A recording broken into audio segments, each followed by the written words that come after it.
video, ko es gribēju sen jau ierakstīt, tev atgādinot laikam to būtību, ko es gribu uzsvērt. Mēs tikko pārdzīvojām tādu svarīgu notikumu pasaulē, bija pasludināts, ka būs baznīcas paraušana.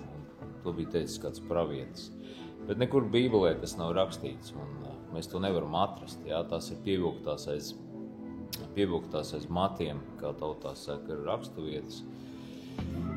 Un šī te paranoja, viņai, protams, ir arī rūgtu piegaršu, jo patiesībā mēs redzam, cik kristietība ir trausla, cik kristietība ātri padodās, cik cilvēki ātri nodod savus ideālus patiesībai, nenonākot līdz mūsu sirdīm, tik līdz sākās kaut kādas citas izmaiņas, kā mēs esam gaidījuši.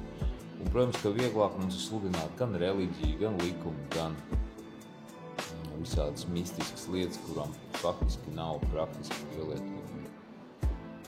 Galvenais, ko es vēlos pateikt, Jēzus krustā viņš teica, ka Tēvs piedod viņiem, viņi nesaprot, ko viņi dara. Viņi nezin, ko viņi dara, un tas ir galvenais. Galvenais jau nav faktiski tas, ka Jēzus saka savam tēvam to, ka viņi nesaprot. Skaidrs, ka viņi nesaprot. Un, protams, viņiem nepietiek. Cilvēkiem nepietiek. Cilvēki patiesībā nav spējīgi sevi glābt. Cilvēks bija gluži kā Lācars, iekļauts savā zārkā un nevarēja ticēt nekam. Nekam nevarēja ticēt. Un vēl joprojām liela daļa cilvēku nav spējīgi ticēt. Un zini, kas ir labā vēsts? Un galvenais, ka neviens arī tev neprasa to, jo Dievs, Tēvs un Jēzus to paredzot un zinot, tic tev, tic cilvēcei, dod šo abnormālo, atomisko universa spēku, ko sauc par mīlestību. Kopā ar Kristu mēs tiekam iekļaut viņa žēlastībā. Un tas ir tas, kas ir labā vēsts.